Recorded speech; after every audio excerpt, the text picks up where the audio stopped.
توفیق عطا کی ہے، خدا نے ہمیں عطا کی ہے اپنے کلام میں سے، اس کو سامنے رکھ کر ہم اس میں سے سیکھتے ہیں۔ تو ہم شکر بھی کرتے ہیں خدا کی عظیم محبت اور فدیہ کے لیے جس سے ہم بھرپور لطف اٹھا رہے ہیں، بلکہ ہمیشہ کی زندگی سے وہ برطرف ہو چکی ہے۔ میرے عزیزو، خدا نے دنیا بڑی محبت سے بنائی اور محبت کی وہ عظیم داستان جو آج سے 2000 سال پہلے صلیب پر لگا ہوئی تھی، اس کی مثال کوئی انسانیت میں ہمیں نہیں ملتی اور نہ ہی آگے ملے۔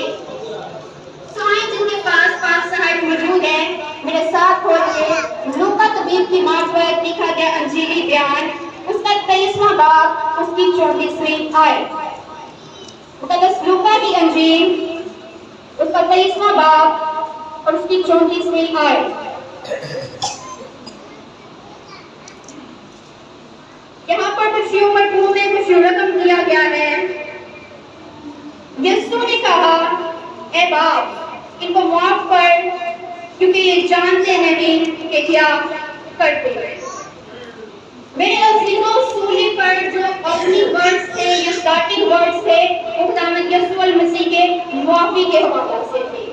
جب بھی ہمارا کسی سے خدا نخواستہ جھگڑا ہو جاتا ہے یا کسی سے کوئی ڈیبیٹ ہو جاتی ہے، کوئی بات ہو جاتی ہے، تو سب سے پہلے جب ہم کسی کا پیچ اپ کرواتے ہیں یا کسی کی صلح کرواتے ہیں تو ہم پہلے یہ تو نہیں کہتے کہ آئیں آپ مل لیں۔ سب سے پہلے لفظ کس کا آتا ہے؟ معافی کا۔ پہلے معافی ایک دوسرے کو ملتی ہے تو پھر ہم آگے بڑھتے ہیں۔ تو خداوند یسوع المسیح نے بھی سولی پر چڑھ کر جو 7 کلمات بولے وہ بڑی ترتیب سے بولے۔ سب سے پہلے آپ کا میرا معافی نامہ جاری کروایا گیا تھا، پھر آہستہ آہستہ دوسرے اسٹیپس کی طرف ہم لوگ گئے تھے۔ تو میرے عزیزوں، لوکا طبیب جس کی انجیل میں یہ کلمہ قلم بند ہے، جس کو ریکارڈ کرتا ہے، جس کو ریکارڈ کرتا ہے، وہ مقامی پرمی کا سارا منظر بھی دکھا رہا ہے کہ کس طرح باپ کے اکلوتے اور مریم کے پیروں کے پر سیاست ہوئی ہے، کچلا گیا، مارا گیا، پیٹا گیا، صدر عدالت میں پیش کیا گیا، بدکاروں کے درمیان سولی پر چڑھا، زمانے کی بدیوں کو سلیٹا، لان تان برداشت کی اور ایک تنزیہ نوشتہ اس کی سولی پر لگایا گیا کہ یہ یہودیوں کا بادشاہ ہے۔ کیا ہے یہ؟ بادشاہ ہے۔ اور اسی مقام پر جب ظلم کی انتہا ہوتی ہے تو وہ بادشاہوں کا بادشاہ بے عیب بڑا اپنی زبان مبارک سے پکار کر فرماتا ہے، کہتا ہے کہ اے باپ ان کو معاف کر کیونکہ یہ جانتے نہیں کہ کیا کرتے ہیں۔ میرے عزیزوں، بہت مشکل، بلکہ میں اس کو کہوں گی ناممکن سی صورتحال بھی جب آپ کے اپنے آپ کو رد کر دیں، جب معاشرہ آپ پر سیاست کرے، جب ہاتھوں پیروں میں تیر ٹھوکر ہو، سر پر کانٹوں کا تاج ہو، جب کمر کوڑوں سے چھلنی ہو، جب داڑھی نوچی ہوئی ہو، جب آپ کے لباس پر پردہ ڈال دیا جائے اور اس لباس پر جس کو چھونے سے روگی شفا پاتے تھے اور تنے تنہا سولی پر ہو، تو باپ کے حضور معافی کی درخواست کرنا بہت ہی ایک مشکل کام ہے۔ لیکن پھر بھی خداوند یسوع المسیح نے سولی پر چڑھ کر سب سے پہلا کیا کام کیا ہے؟ باپ سے درخواست کی ہے کہ اے باپ ان کو معاف کر دے کیونکہ یہ نہیں جانتے کہ کیا کرتے ہیں۔ میرے عزیزوں، اپنے باپ کے سامنے ریکویسٹ کر رہا ہے، التجا کر رہا ہے کہ فادر forgive them، باپ ان کو معاف کر دے۔ میرے عزیزوں، باپ نے اور بات یہاں پر یہ ہے کہ خداوند یسوع المسیح کے پاس آسمان اور زمین کا کل اختیار موجود ہے۔ ایسا ہے کہ نہیں؟ ایسا ہی ہے، اور گناہوں کو معاف کرنے کا اختیار بھی موجود ہے۔ لیکن پھر بھی اس مقام پر وہ اپنے باپ سے درخواست کر رہے ہیں، باپ سے ریکویسٹ کر رہے ہیں کہ باپ ان کو معاف کر دے۔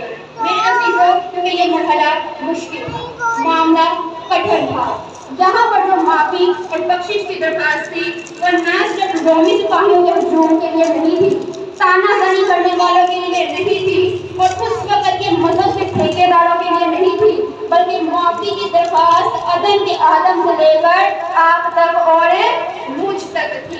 اور میرے عزیزوں، بیٹا اس لیے بھی باپ سے درخواست کر رہا تھا کیونکہ وہ اپنے باپ کا پیارا بیٹا المحبوب تھا۔ اب تک اس واقعہ سے باقی نوٹوں کو بھی واقف ہے کہ اسی واقعہ سے کچھ دیر پہلے آسمان پھٹتا ہے اور آواز آتی ہے کہ یہ میرا پیارا بیٹا المحبوب ہے جس سے میں خوش ہوں۔ اور جب کسی کے محبوب بیٹے کو، اکلوتے بیٹے کو، بے عیب بڑے کو زخمی کیا جائے جو کہ گناہ سے بڑا ہو، چھیدا جائے، مارا جائے، تانے دیے جائیں، اس باپ کے لیے ایک مشکل عمل ہے کہ بیٹے کو اس اس حالت میں دیکھ کر بھی کل عالم کے لیے ایک معافی نامہ جاری کر دے۔ اسی لیے بیٹے نے باپ سے درخواست کی کہ باپ ان کو معاف کر دے، کیونکہ یہ نہیں جانتے کہ کیا کرتے ہیں۔ میرے عزیزو، انسان جو کہ گناہ گار ہے، خدا کا بندہ ہے، جانے جانے میں ہزاروں غلطیاں گناہ کر جاتا ہے، اسی کے لیے معافی نامہ ابا تک جاری کروایا گیا تھا کہ ان کو معاف کر دے، کیونکہ یہ جانتے نہیں کہ کیا کرتے ہیں۔ میرے عزیزو، وہ در حقیقت جنہوں نے اسے سولی دی تھی، چلا چلا کر مسئولیت کے دہانے تک پہنچایا تھا، وہ واقعی نہیں جانتے تھے کہ کیا کر رہے ہیں۔ ان کی نظر میں جگ کا نجات دہندہ محض ایک عام معمولی ناصرت کا رہائشی شخص تھا۔ یا ان کی نظر میں ایک یوسف بھائی کا بیٹا تھا، یا وہ خود بھی ایک ناصرت کا بڑھئی تھا، اور ان کے مطابق ناصرت سے کوئی اچھی چیز نہیں نکل سکتی تھی۔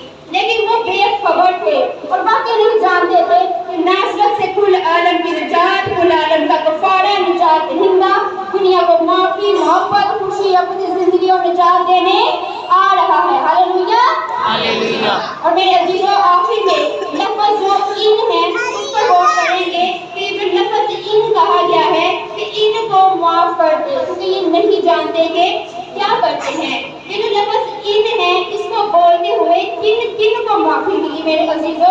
اس میں جو لوگ شامل تھے جن کو معافی ملی، اس میں آپ کو معافی ملی میرے عزیزو، مجھے معافی ملی، ہمارے آبا اجداد کو معافی ملی، نسلوں کو معافی ملی میرے عزیزو۔ جنہوں نے اس پر سیاست کی انہیں معافی ملی، جنہوں نے اسے لعن طعن کیا اسے معافی ملی، جنہوں نے کوڑے مارے انہیں معافی ملی، جنہوں نے منہ پر تھوکا اسے معافی ملی، جنہوں نے اس کے اوپر طنزیہ نکشتہ لگایا تھا انہیں معافی ملی، اور جن شاگردوں نے بے وفائی کی تھی انہیں بھی معافی ملی۔ اور یہاں پر یہوذا اسکریوتی جیسے شاگرد کو بھی، جس نے بوسہ لے کر اسے موت کے حوالہ کر دیا تھا، اسے بھی معافی ملی، اور کہتے ہیں